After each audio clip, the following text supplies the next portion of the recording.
안녕하세요. 특허 대통령 조석현 변호사입니다.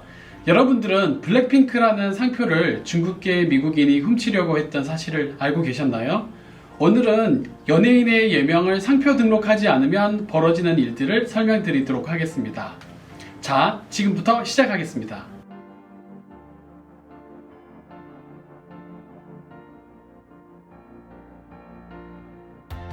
전세계 유튜브 조회수 18억 회의 뮤직비디오, 유튜브 온라인 콘서트를 28만 명이 시청하여 90분에 117억을 벌어들이는 걸그룹, 바로 YG의 블랙핑크를 수식하는 말들입니다. 세계적인 걸그룹 블랙핑크는요, 2016년 8월 데뷔 음원을 공개한 지 4시간 만에 신곡 휘파람으로 대한민국 내 전 음원 순위에서 1위를 하는 저력을 발휘하였고요. 데뷔한 지 1년 만인 2017년에는 일본에도 진출하였고요.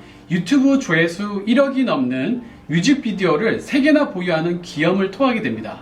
2020년에는 K-POP 걸그룹 최초로 앨범 발매 첫 주에 미국 음반 메인 차트 2위로 진입하였고요. BTS와 더불어 한국이 낳은 세계적인 걸그룹의 반열에 올라선 가히 레전드급의 연예인이라고 할 수 있습니다.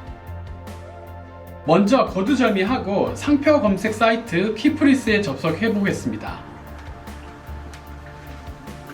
키프리스에 접속해서 상표로 들어가 보겠습니다. 상표 명칭에 블랙핑크를 쳐보겠습니다.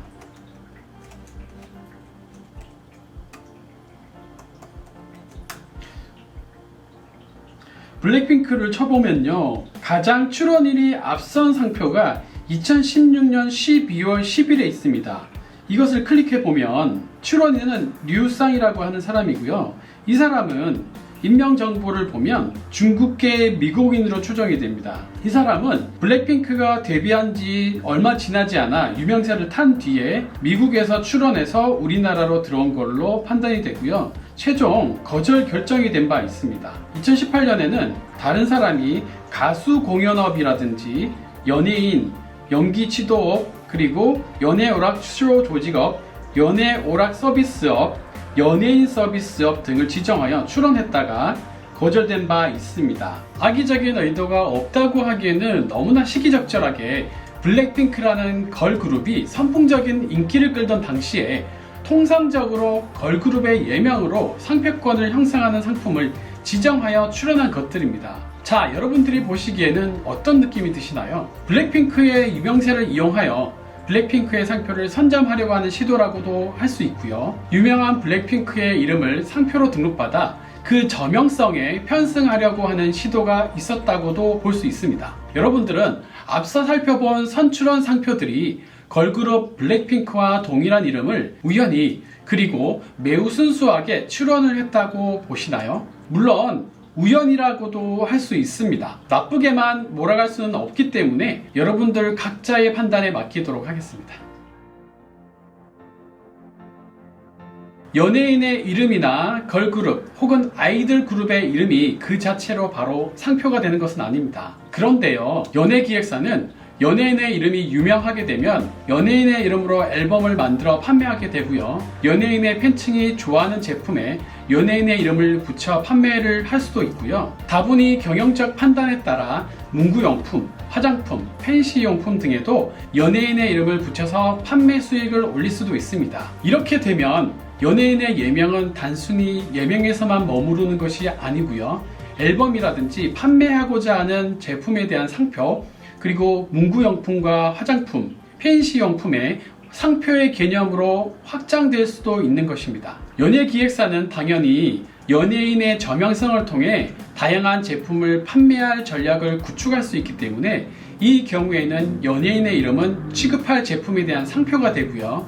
취급할 제품들은 이러한 연예인 이름 상표가 가지는 영역, 즉 상표권으로 등록되면 상표권의 권리 범위로 형성되는 것입니다.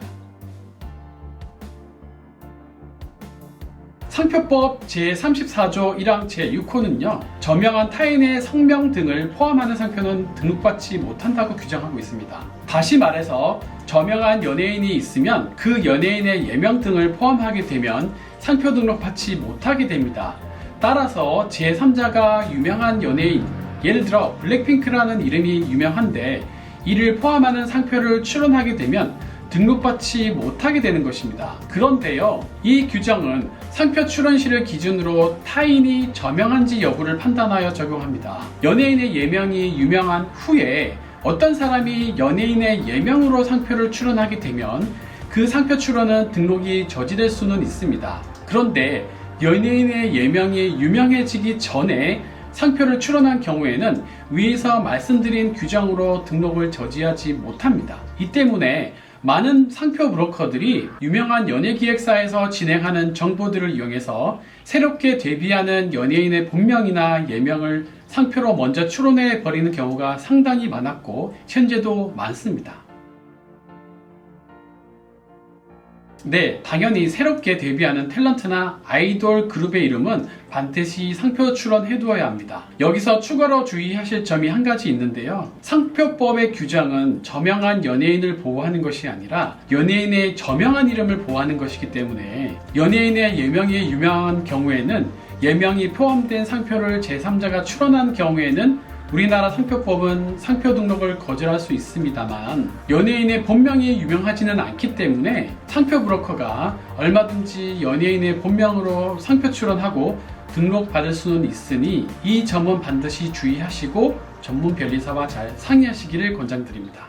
그리고 상표는 국가별로 독립적으로 다루어지기 때문에 아이돌이나 연예인이 해외 진출할 것을 예정하고 계시는 경우에는 국가별로 상표를 출원하고 등록받으시는 것도 반드시 염두에 두셔야 합니다. 연예인의 이름으로 상표를 출원하실 때 어떻게 권리를 설정하는지에 대해서는 다른 영상에서 별도로 다루도록 하겠습니다. 상표는 사업의 시작과 끝이라고 해도 과언이 아닙니다. 좋은 상표 등록도 잘 하시고 관리도 잘 하셔서 하시는 사업이 이길 번창하시기를 기원드리겠습니다. 우리나라 문화대통령이라고도 할 수 있는 블랙핑크의 건승을 기원해 보고요. 자, 지금까지 특허대통령 조석현 변리사였습니다. 고맙습니다.